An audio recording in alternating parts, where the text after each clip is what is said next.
J'ai une petite question à poser, Oui. si vous m'y autorisez. On n'a pas eu connaissance des décisions que vous avez pu prendre concernant notamment les délégations que vous avez accordées aux adjoints. Et par extension, quelle délégation vous souhaitez donner à ces conseillers délégués? D'accord. Donc, vous avez dit Non. on les a pas ici. On les a pas. Alors, il y a donc Laurent Dossy qui est au niveau de la jeunesse, du sport et association. Antoine Bécard qui est au niveau de travaux en cadre de vie. Et Anise Langrand au niveau de l'urbanisme. Ça vous va ou il faut que je détaille chaque... Non, ça me convient. Et par rapport aux adjoints, quelles sont leurs délégations précises?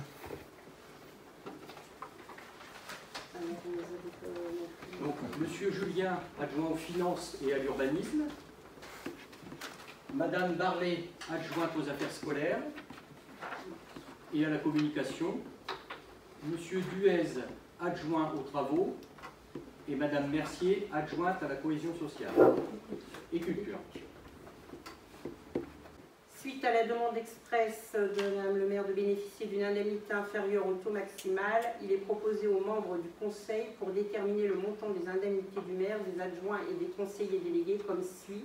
Maire 49,6% de l'indice brut terminal, adjoint 18,8% de l'indice brut, conseiller délégué 2% de l'indice brut terminal.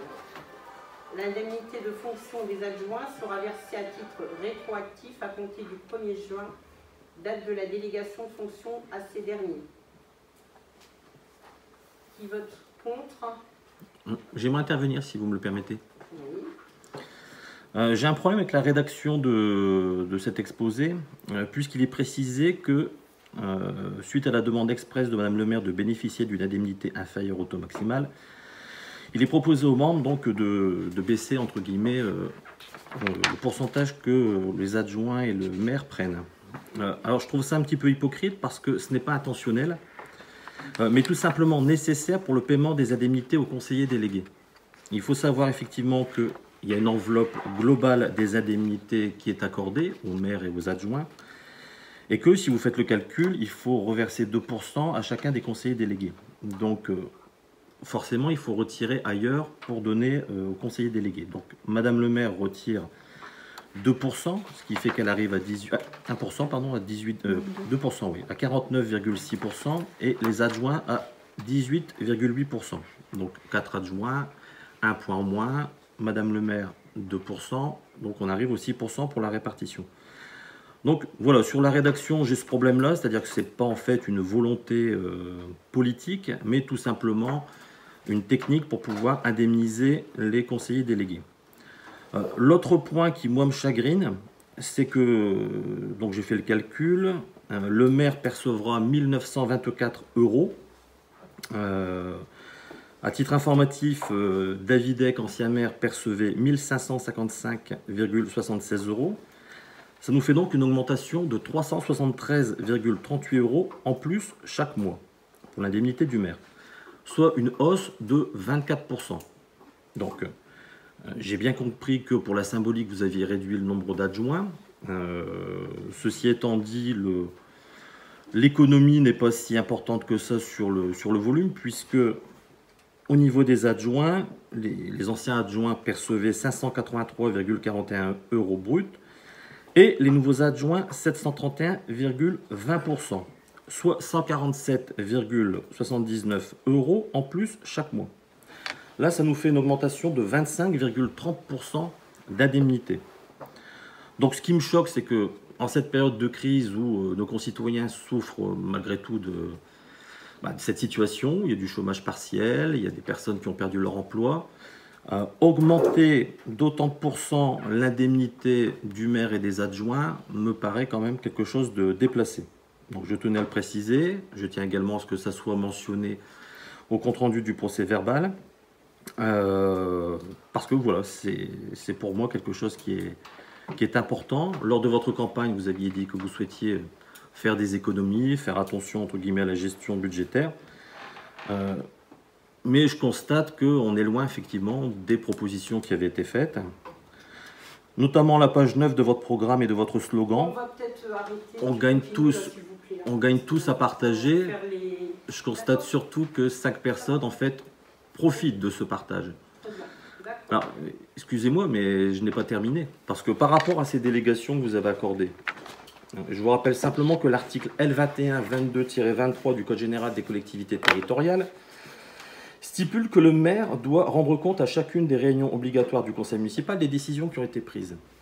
Or, premier état, c'est la question que je vous ai posée, on n'avait pas connaissance des délégations. Et à l'heure actuelle, je ne sais pas si vous avez pris des décisions dans le cadre de vos délégations. Donc, c'est la question que je vous pose par rapport à votre nomination le 23 mai dernier. Là, je vais continuer sur ce que je fais. Alors, donc, on était arrivé donc, au vote. Donc, qui vote contre?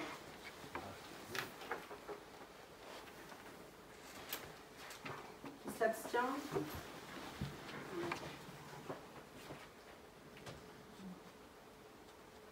On continue. Le conseil municipal peut former des commissions chargées d'étudier... Madame Elamine, excusez-moi, mais vous n'avez toujours pas répondu à ma question. Ça concerne justement les délégations, on est dans l'ordre du jour. Quelles sont les décisions qui ont été prises? Je ne vais pas les dire maintenant. Ben, vous devez normalement les rapporter. C'est obligatoire. Article L2122-23. D'accord. Là, je vais continuer là-dessus. D'accord. Merci. Enfin, si vous me le permettez, j'aimerais quand même intervenir sur ce sujet. Non, écoutez, là, on ne va pas intervenir sur chaque sujet. Si vous avez des questions de... Ben, je réponds par rapport à l'ordre du jour. On est sur le sujet des délégations. J'interviens sur les délégations, Madame Elamine. Donc, le conseil municipal peut former des commissions chargées d'étudier les questions soumises au conseil, soit par l'administration, soit par un de ses membres. C'est au conseil municipal de décider les créations de commissions, de fixer le nombre de celles-ci et de désigner ceux de ses membres qui siégeront dans telle ou telle commission. Est-ce que vous souhaitez, dans les commissions obligatoires, avoir des places? Donc, il y a le CCAS. Dans les commissions obligatoires, est-ce que vous n'étiez pas là au précédent conseil? Est-ce que vous souhaitez avoir des places? Donc, c'est une place... J'ai lu dans la presse qu'elles étaient toutes attribuées. Comme vous n'étiez pas là, on les a prises. Maintenant, si vous voulez une place, il n'y a pas de problème. Il y a une personne qui se retire et vous pouvez avoir une place en tant que... Bon, on va y réfléchir. Moi, j'aurais une question par rapport au CCAS. Je vois, ça vient après, hein, j'anticipe un peu. Les personnes qui se sont présentées, est-ce qu'il y a eu un appel à candidature au niveau de la population?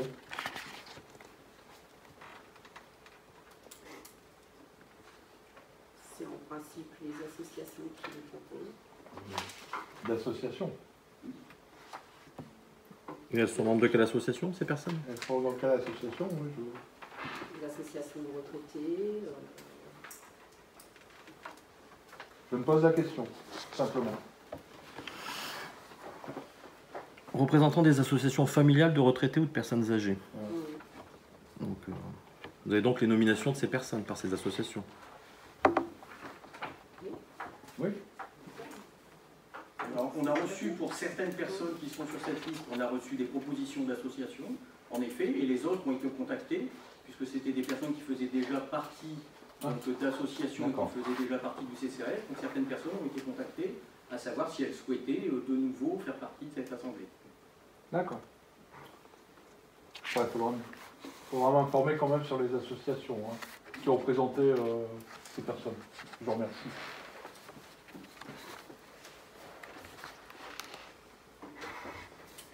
Tu dois les connaître, Fabrice, puisque les mandats précédents, c'était les mêmes, sauf Je suis entièrement d'accord, mais bon, après, pour moi, ce pas des personnes qui ont été présentées par des associations. Voilà, tout simplement. Elle l'était en 2008, comme Madame Watrolo qui était dans l'ADMR, mais je ne pense plus qu'elle en fasse partie. Non. Monica Verland, je crois qu'elle fait partie des Blues Roses.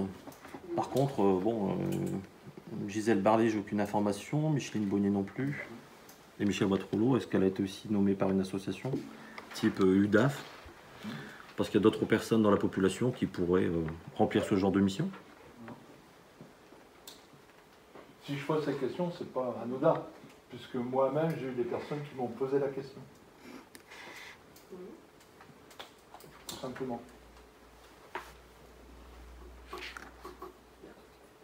Alors, chapitre suivant, ça concerne une demande d'acquisition d'une parcelle de terrain par M. Debuterne et Mme Pilet. Par courrier en date du 28 février 2020, M. Debuterne et Mme Pilet, demeurant au 1 rue Adam de la Halle, ont fait connaître leur souhait d'acquérir auprès de la commune une parcelle de terrain ajoutant leur habitation. Ce projet portant sur 3 parcelles différentes a été modifié le 8 juin 2020. Le dit terrain correspond désormais à une partie de la parcelle AD 459. Il s'agit actuellement d'un espace vert. Cette cession nécessite avant déclassement et consultation du service des domaines un bornage auprès du demandeur. Aussi, il est demandé au conseil municipal un accord de principe sur cette vente afin d'autoriser le bornage de la parcelle. Qui est contre?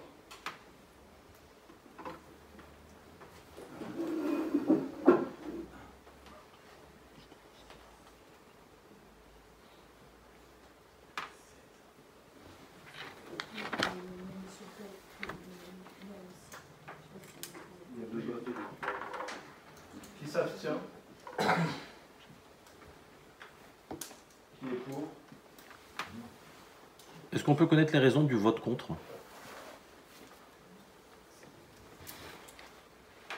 Tout simplement par rapport au fait qu'aujourd'hui c'est un espace vert et demain c'est pour transformer en tant que parking pour camping-car, sachant que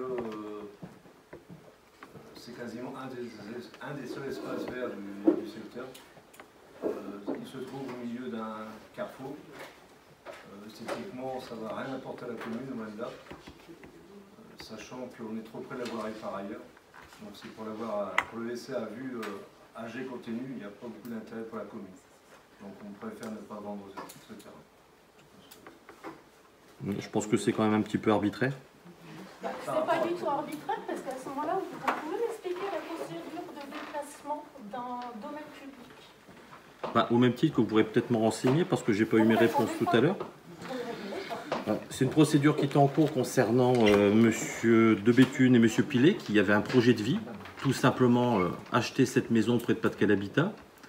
Donc là, en votre âme et conscience, vous condamnez un projet d'installation en Zassat-Aubin d'un couple qui est fortement... Laissez-moi terminer, madame. D'un couple qui est quand même fortement impliqué dans notre commune. Donc voilà, je trouve que cette décision est arbitraire.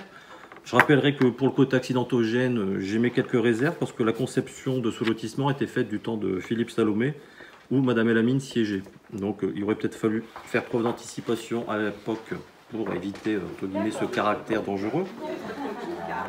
Et d'autre part, le camping-car, il va se retrouver quelque part.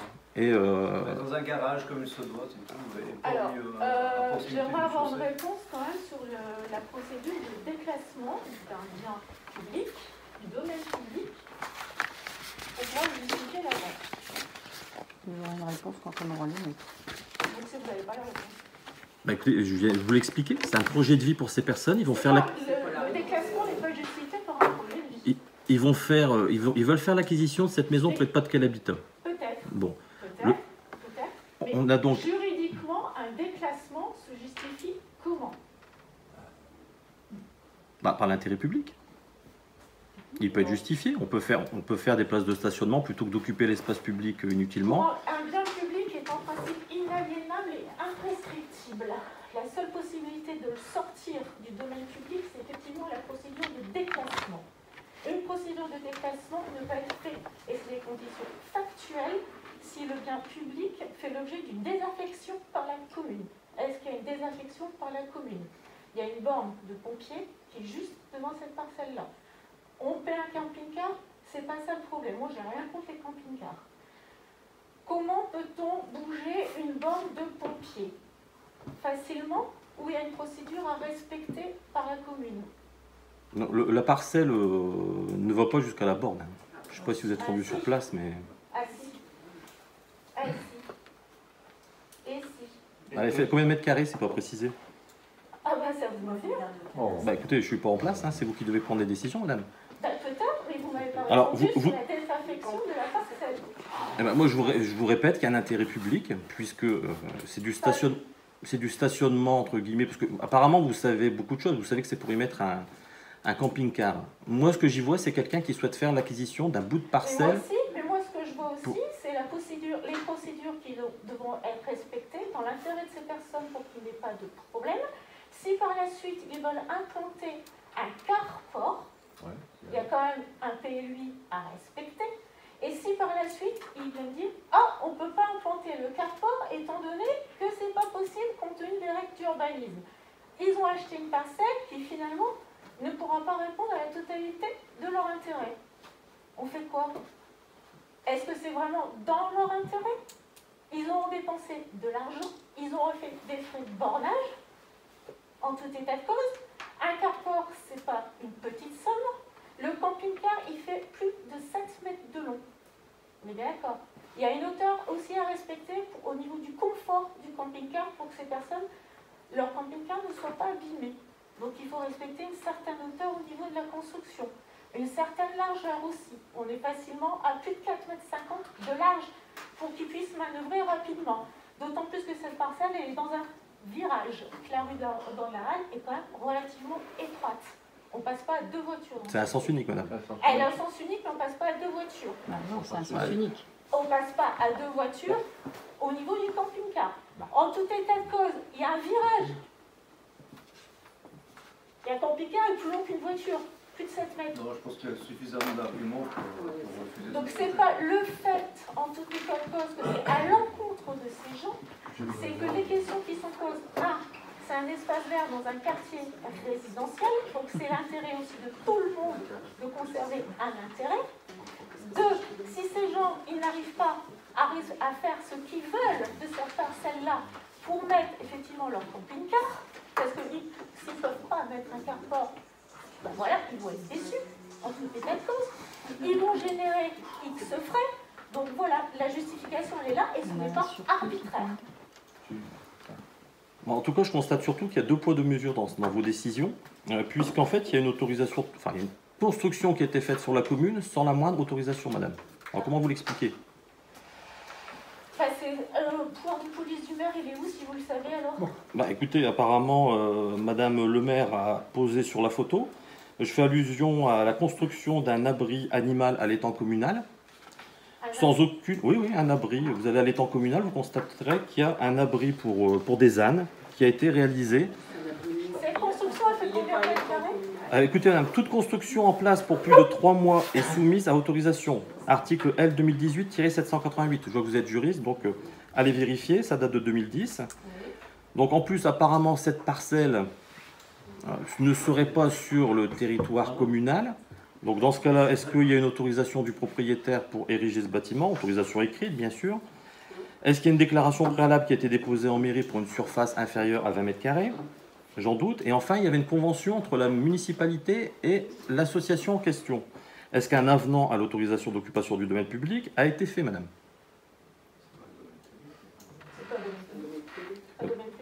Bah, oui, mais il y avait une convention générale sur l'utilisation de l'étang et madame Courtier disposait d'environ 200-300 mètres carrés de surface.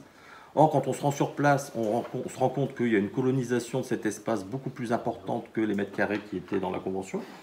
Donc voilà, je vous pose des questions. Est-ce qu'il y a une déclaration qui a été faite, vu qu'apparemment vous êtes très à cheval sur la loi? Écoutez, si cette façon-là, vous savez exactement la mesure de la superficie, c'est effectivement, elle fait plus de 20 mètres carrés. Ça fait 20 mètres carrés. C'est une déclaration préalable à moins de 20 mètres carrés.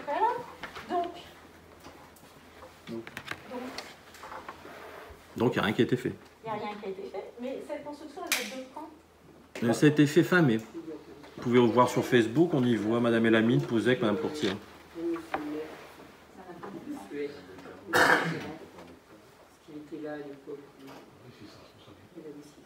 Oui, mais à l'époque, si c'était au mois de mai, c'était pas encore. Non, c'était au mois de juin. C'était pas au mois de mai. Mois de juin. Voilà, C'est fin mai, c'était inauguré fin mai. Élection. Non, c'est au mois de juin. Mois de juin. Mois de juin, ouais. Donc on constate qu'il y a 2 poids, 2 mesures. Ben ouais, On on va va l'enlever. enlever. Et Et voilà, des bénévoles qui se mettent à faire des choses pour la commune. Ah mais la loi c'est la loi, madame Elamine. Enfin, hein. ça vous- D'autre part, j'ai appris qu'il allait y avoir une réunion publique concernant la salle Notre-Dame. Une réunion publique ou une réunion avec les riverains. Pareil, j'aurais aimé qu'on en ait connaissance, parce qu'apparemment vous avez prôné pendant votre campagne la concertation avec tout le monde, la discussion, puis la transmission d'informations. Or, j'ai appris ce jour qu'apparemment il allait y avoir une réunion publique pour expliquer le projet de la salle Notre-Dame. Et j'en ai pas, voilà. Je l'ai appris aujourd'hui par quelqu'un de la population, d'habitants. Autre point, tennis de la Billette, on n'a aucune information. L'acte devait être signé, donc où est-ce qu'on en est de ce dossier? Il y a plein de points comme ça qui moi, me chagrinent. D'accord, on va On a plein de continuer. boulot, on est d'accord. Ça fait 3 semaines je vous qu'on rappelle- essaie déjà de déblayer ce qui a été fait avant. Je vous rappelle simplement que la parole de l'opposition Une chose à la fois. ne doit pas être systématiquement coupée. Or, apparemment, bah écoutez, à chaque fois vous ne répondez, non seulement vous ne répondez pas à mes questions, vous les éludez. Je pense que voilà, si vous avez souhaité être élu du conseil municipal, il faut aussi accepter l'esprit contradictoire. C'est la base. Donc moi, je vous rappellerai quand même que la charte de l'élu local, que vous avez approuvée la dernière fois, précise que dans l'exercice de son mandat, l'élu local poursuit le seul intérêt général à l'exclusion de tout intérêt qui lui soit personnel, directement ou indirectement, ou de tout autre intérêt particulier. Je rappellerai que la personne qui est le grand argentier de la commune, M. Julien, qui est aussi en charge de l'urbanisme, a des connexions très fortes avec l'enseignement catholique. En avril 2019, on avait travaillé sur la vente des vestiaires au profit des loués Dieu pour 49 500 €. Une estimation à la baisse par rapport à l'estimation des domaines qui était de 55 000 €. Donc aujourd'hui, je ne sais pas quelle est la position de M. Julien par rapport au loué Dieu, mais L'ordre du jour, monsieur. quid de Ça cet suffit, là. quid- Alors, on y va. quid de cet Subvention aux accord? associations. Non, mais écoutez, Laurent, vas-y, s'il te plaît, parce que là, un conseiller municipal ça fait vérifie. pas partie Vérifiez vos du- textes. Écoutez, Vous n'avez pas le droit là, de me c'est couper dans la les parole, questions madame diverses. Elamine. C'est dans les questions diverses, je regrette. J'interviendrai après, je répéterai dans ce cas-là ce que je vous ai dit. À ce moment-là, il faut faire comme vous savez, vous nous disiez. Hein.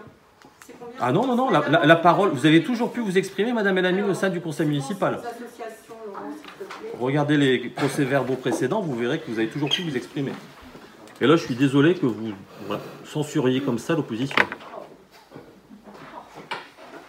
J'étais Subvention toujours pas aux vous avoir associations. vu, mais alors là, franchement, on a perdu beaucoup. Moi, ça fait pas rire. On peut poursuivre ou- Écoutez, apparemment, vous dirigez. Subvention aux associations, donc il est proposé aux membres du conseil d'examiner en vue d'attribuer aux associations communales les demandes de subvention de ces dernières. Les votes des conseillers membres des bureaux associatifs seront comptabilisés comme des abstentions. Association amicale des parents d'élèves, Gras-Olivier, subvention 2019 300 €, demandé 300 €, subvention allouée 300. On fait vote par vote, association par association. Donc, Si vous êtes membre d'une association faisant partie du bureau, donc président, vice-président, secrétaire adjoint ou trésorier adjoint, donc il convient de vous abstenir. Donc lorsqu'on en voit qui s'abstient, il conviendra de vous abstenir. Si vous faites partie de l'association en question. Bien sûr. Donc c'est un vote par Procédez au association. vote. Qui s'abstient? Qui est contre? tu t'abstiens, toi.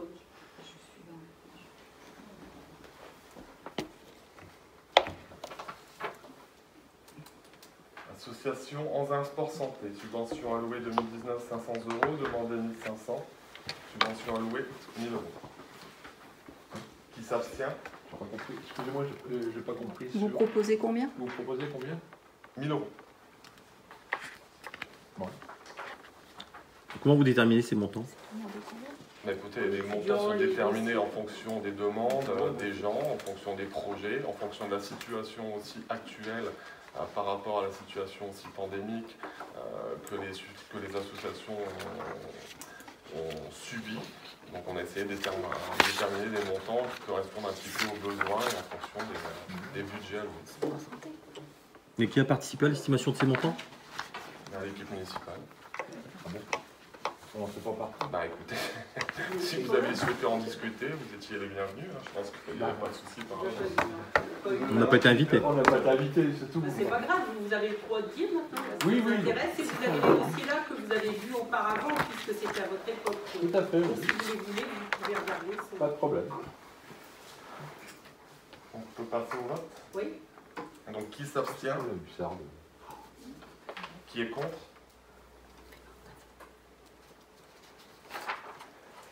L'association Anzin Vidéo, subvention 2019 1200 €, demandé 2200, subvention proposée, allouée 2200 €. Qui s'abstient? Qui est contre?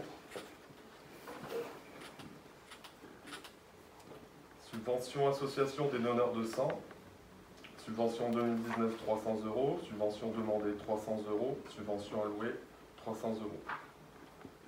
Qui s'abstient? Qui est contre?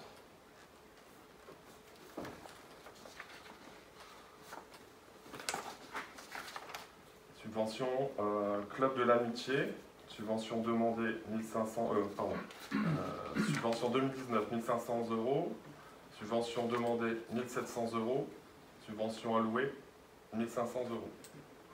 Qui s'abstient? Qui est contre? Comité des fêtes, subvention 2019 14 000 €, subvention demandée 15 000 €, subvention allouée 10 000 €. Qui s'abstient? Qui est contre?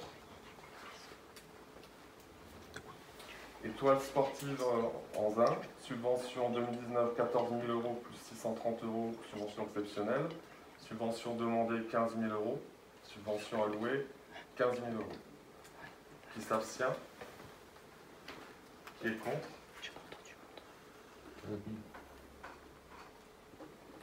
La FNACA, subvention 2019 350 €, subvention demandée 350 €, subvention allouée S'il vous plaît, moi j'ai pas compris. Pour le foot, c'est combien? 15 000 €. Ah, D'accord. Merci. Donc la FNACA, qui s'abstient? Qui est contre? Association Les Fervents de la Truite, subvention 2019 150 €, subvention demandée 150 €, subvention allouée 150 €.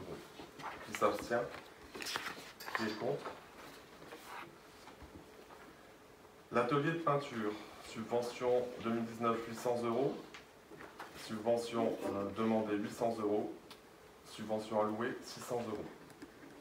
Qui s'abstient? Qui est contre?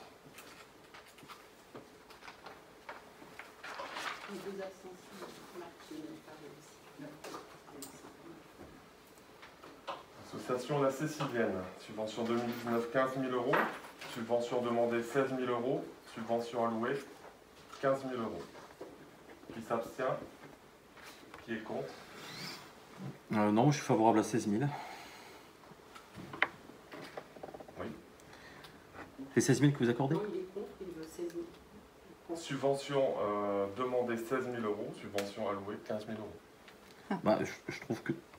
Ouais, enfin, vous connaissez l'impact de la Cécilienne sur notre commune et apparemment elle est quand même en déficit de moins 1 000 €. Et je me suis entretenu avec la présidente de la Cécilienne et elle éprouve quand même quelques difficultés actuellement puisque en raison justement du Covid, ils ont dû rembourser les parents qui avaient payé des cotisations et parallèlement ils ont dû payer une partie des salaires des professeurs de musique. Donc voilà, ils sont dans une situation précaire et j'aimerais que le conseil municipal, dans sa grande sagesse, accorde plutôt 16 000 €. En même temps, il y a eu la fête de fin d'année qui n'a pas lieu. Justement, c'est des recettes en moins. Importants. Hein, C'est des recettes en moins. Avec la buvette. des frais en moins. Pardon? Ce sont des frais en moins. Non, mais des recettes en moins. Des frais en moins. Ah oui, mais quand ils font une manifestation, c'est pour faire des rentrées d'argent. Et là, je trouve que c'est quand même... voilà. En plus, on voit qu'il y a un déficit de moins 1 111 €. Donc, j'aimerais quand même que le conseil municipal... je vous rappelle quand même que vous bénéficiez du report de... Enfin, du report. De la somme qui est habituellement allouée au festival BD pour 9 000 €. Donc, ces 9 000 €, je pense que, justement, dans le cadre du Covid, vous pourriez attribuer des sommes pour aider des associations qui ont des salariés. Et c'est le cas de la Cécilienne. Je vous le dis, ils sont vraiment à 1 000 € près. Donc, s'ils ont demandé 16 000, c'est pas pour rien. Et... Écoutez, le Et contexte c'est est bien quand même... dommage, c'est qu'on a pas, excuse-moi Laurent. Non, le contexte est quand même particulier. C'est-à-dire que les gens ont cessé toutes les activités depuis mars. Il y a très peu d'assemblées générales qui ont pu se tenir du fait de la pandémie. Les gens n'ont pas forcément de projection sur la fin de l'année. Il n'est pas exclu qu'on puisse rediscuter avec ces gens-là, avec les différentes associations, pour voir un petit peu les projections sur les mois futurs. Voilà, il a fallu prendre des décisions aussi par rapport au contexte actuel. Maintenant, les discussions sont ouvertes avec toutes les associations et tous les gens seront les bienvenus pour pouvoir rediscuter autour des problèmes budgétaires. Donc voilà, il a fallu prendre des décisions. Maintenant, la porte n'est pas fermée et les discussions sont ouvertes. Il faut quand même savoir un détail important, c'est que Mme Elamine m'a essayé de joindre Mme Bourdon. Elle lui a laissé un message, elle n'a pas eu de... Il faut savoir. Enfin, moi je suis favorable, hein, c'est pas un vote message, contre. c'est normal, c'est fait pour Après, bon, informer. si elle a besoin à un moment donné, elle pourra toujours nous appeler, puisqu'il y a en effet cette réserve de 9 000 € qui était... et donc, on réévaluera avec elle si jamais...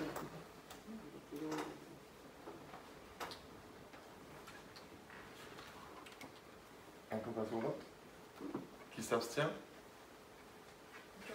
On est sur quoi? On est sur la Cécile. Et on ne fait pas partie du bureau. Même en tant que parent? Qui est contre? Association La Gueule-en-Dinoise, subvention 2019 200 €, subvention demandée 300 €, subvention allouée 200 €. Qui s'abstient? Qui est contre? L'atelier artistique, subvention 2019 700 €, subvention demandée 1000 €, subvention allouée 700 €. Qui s'abstient? Qui est contre? Là c'est pareil, hein, je trouve que vous êtes dur avec les associations. Hein.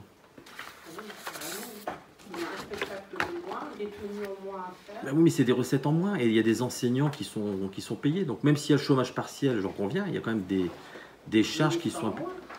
Vous avez un discours qui est quand même assez contradictoire. En préambule, vous nous faites des remarques comme quoi, entre guillemets, on dilapide l'argent. Enfin, c'était un peu la manière dont vous pensez les choses. Là, on est sur une logique un petit peu de tenir compte du contexte un petit peu économique. Et là, vous nous reprochez l'inverse. Donc c'est un peu un discours qui va un petit peu à l'inverse. Vous augmentez l'indemnité du maire de 24% et l'indemnité des adjoints de 25,30%. Moi, ça me choque. Je préférais plutôt aider les associations parce que dans votre programme, vous aviez dit que vous souteniez la vie associative en Vinoise. Oui, on est quand même dans un contexte particulier, admettez-le quand même. Alors, on est justement, et c'est là où la solidarité doit marcher à plein. Si vous prenez l'exemple d'autres communes où ils ont complètement gelé les budgets sur les associations. Bah justement, la commune a moins dépensé pendant ce contexte aussi. La situation financière des associations doit être prise en compte également. Oui, et justement, et je veux dire, s'ils demandent 1000 €, je pense pas que c'est pour arnaquer la mairie, c'est qu'il y a des raisons derrière. Donc là, en plus, on est quand même dans un contexte, et si c'est pour ensuite revoter, rediscuter par la suite, bon, ouais, je l'entends. Ils ont quand même un compte bancaire de 13 000 € positif, hein, pas négatif. Hein, donc, 13 000 €, c'est pas rien, c'est pas comme Mme Bourdon, c'est moins 1 000 €. Bah justement, Là, je pense que on lui a accordé ses 16 000. Par contre, pour Mme Bourdon, je pense que si elle vient voir Valérie, il y aura moyen peut-être de... Il faut qu'elle se justifie, il n'y a pas de raison qu'elle reste dans le silence, si elle a besoin de ce qu'elle a demandé. Il y a un dossier pour justifier. Oui. Voilà, c'est pour ça qu'il y a des associations où il y a beaucoup moins, parce que elles ont des parcours. J'écoute, mais je ne comprends pas tout. C'est donc on était à la gueule. Donc l'atelier artistique, on passe au vote. Qui s'abstient? Qui est contre? Association Au Bonheur des Ânes. Subvention 2019 150 €. Subvention demandée 900 €. Subvention allouée 500 €. Qui s'abstient? Qui est contre? Moi, j'ai mis uniquement une réserve sur cette association. Est-ce que c'est la vocation de la commune de payer la nourriture des ânes, le foin? Demain, vous avez notre association anzinoise de défense des animaux qui demande à bénéficier à l'étang communal d'un site qui demande des subventions. Voilà. On avait déjà eu le cas par le passé avec une association de défense des chats. Je ne sais pas si les plus anciens s'en souviennent, mais voilà, par rapport aux animaux, il faut être extrêmement prudent parce qu'on a des antécédents. Par le passé, il y avait un cheval qui s'appelait Quadrille. Et quand, voilà, quand il a fallu payer tous les frais par rapport à ces animaux, la municipalité s'est retrouvée un petit peu coincée par rapport à ça. Parce que les frais étaient importants. Donc là, municipaliser une activité, en plus l'accueillir sur un terrain public et puis subventionner largement, moi je pense qu'il faudrait rester quand même sur des montants et une application qui est moindre. Alors je ne m'oppose pas, c'est simplement une remarque, je tiens à ce qu'elle soit mentionnée au procès verbal, c'est tout. C'est une intervention sur ce sujet-là. Mais voilà, j'attire votre attention sur le problème des animaux, et c'est un sujet très sensible.